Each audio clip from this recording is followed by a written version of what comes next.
today.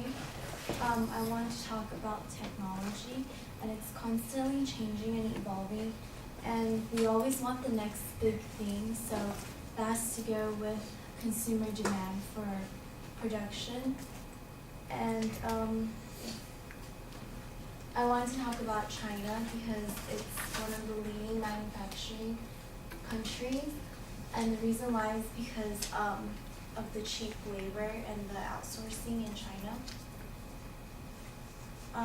So I wanted to talk about the conditions and the factory workers in China, and pertaining to Foxconn, which is the biggest leading manufacturing company in China. And basically the workers are just very unhappy with the working conditions because they're being underpaid and they're like working in really bad conditions and poor living conditions. And Foxconn basically caters to a lot of big manufacturing companies such as Apple, Dell, HP, and Nokia. But I'm gonna mainly focus on Apple. And so yeah, the workers are just really unhappy, and like they refer to Apple as the rotten apple.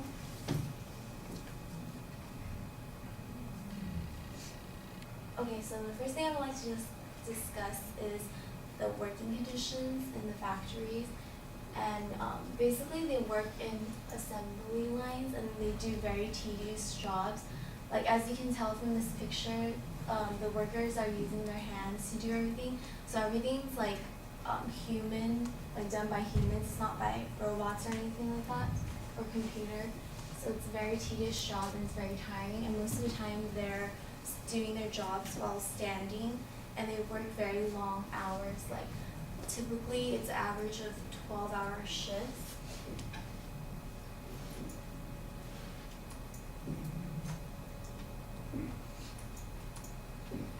And so they live in dorms, and once they, like in the mornings, they go to the factory, they go to factories through the buses, and once they get to Foxconn, they have to have their mobile phones confiscated because they're not allowed to use them. And once they're inside the factories, they work in assembly lines, so they're just standing and doing all these like tedious jobs. And they have like really long working hours with like a 30-minute lunch break in between. Like, yeah.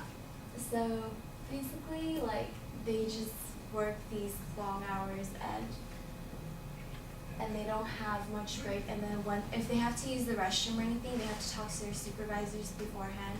And they're not allowed to just get up and use the restroom or have water breaks. They always have to ask their supervisors, and most of the time they won't even let them. And also, like for pregnant women, they have pregnant women working in the factories, and they have to work like 11-hour shifts standing. And also they also have like underage workers and stuff like that.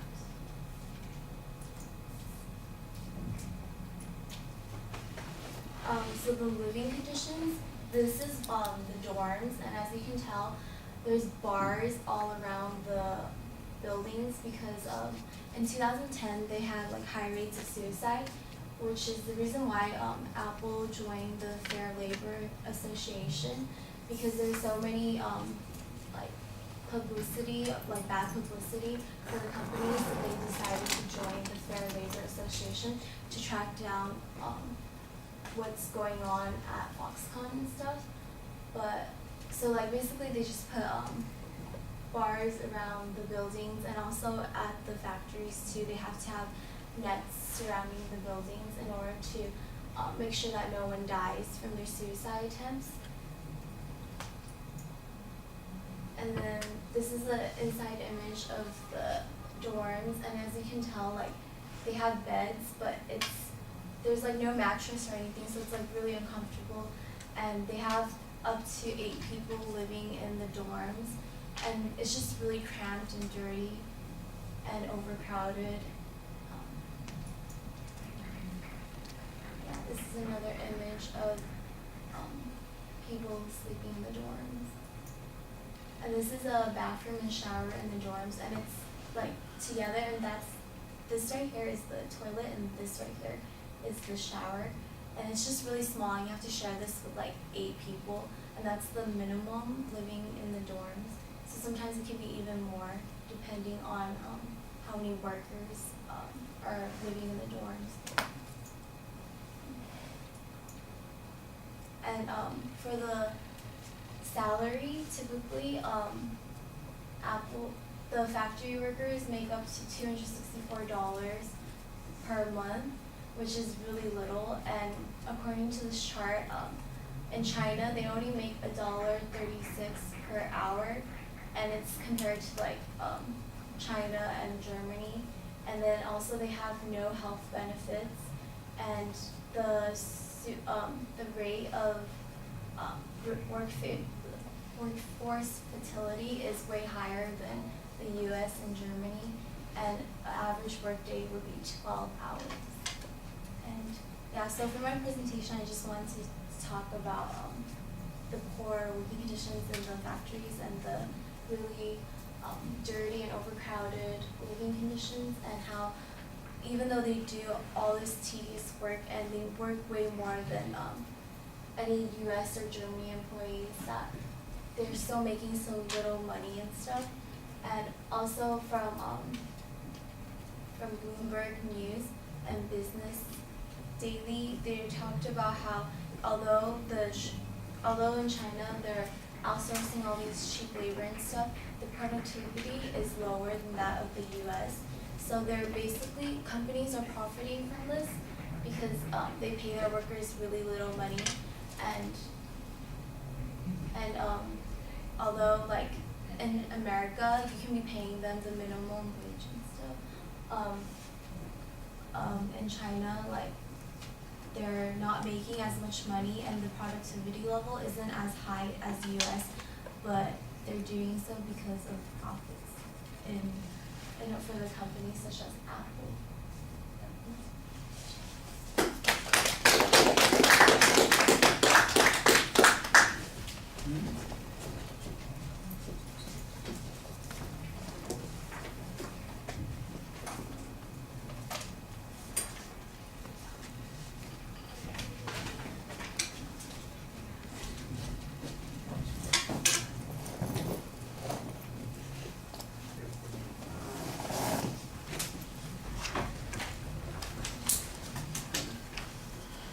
Brianna, what did you think?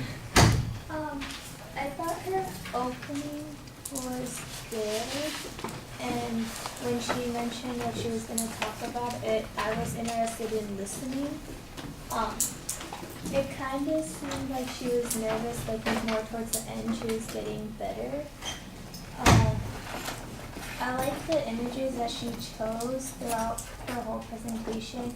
I was interested in it, and I thought she gave a lot of good information. And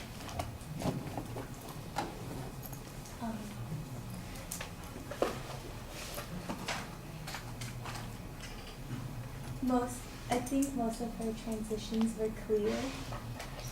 And yes. Okay. Well, I'm going to disagree with you on a couple of points. I think there are a couple of things that I would agree with you on, though, also. Let's start with the stuff that I think worked pretty well, and you seem to like it, too. I thought the visuals were nice and large, so they're easy for us to see. They give us an opportunity to kind of imagine and see what it is that you're talking about when it comes to the working conditions. The visualization, for instance, of the dorms, both from the outside and the inside, I think are pretty effective at showing what the living conditions are like for the workers. I do think that you need a little bit more context. You need more explanation about how these kinds of organizations work, because it seems very much outside of the cultural experience that we have here. Factory workers don't go live in a dorm someplace and work here, and so what we need is a little bit of an explanation and a context that explains what the situations are like there in China. If that is a typical kind of action and behavior that is done by lots of companies, then okay, it makes a little bit more sense. If it's unique to this Foxconn group, then you need to explain that and talk about why it is that they are able to do this. encouraged by the country there? Is there no regulation of these sorts of things? Obviously, you're operating in a different political environment and a different economic circumstances, so sometimes the comparisons may not be as important if your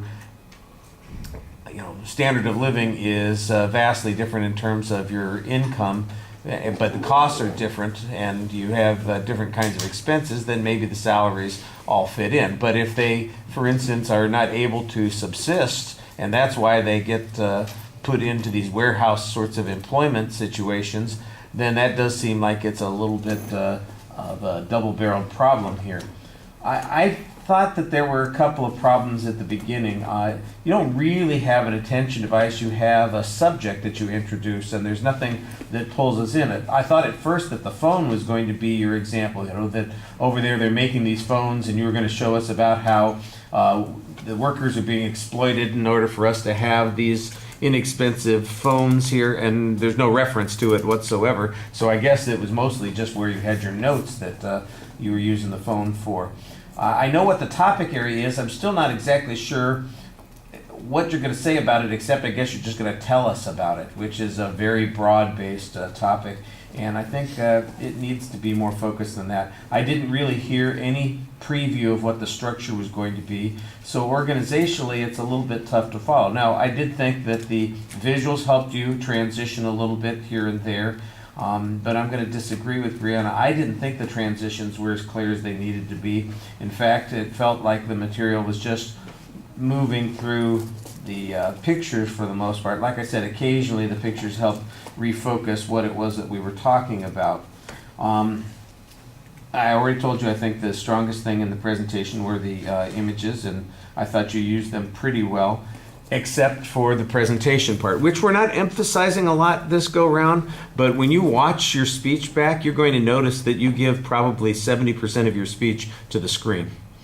In other words, the screen is your audience. You look at the screen while you're giving the speech instead of looking at the audience. And part of that is you're using that as a prompt for the next thing that you're talking about, but you've got to remember that this is where your focus should be. This is where the audience is that you're talking to. All right, thank you.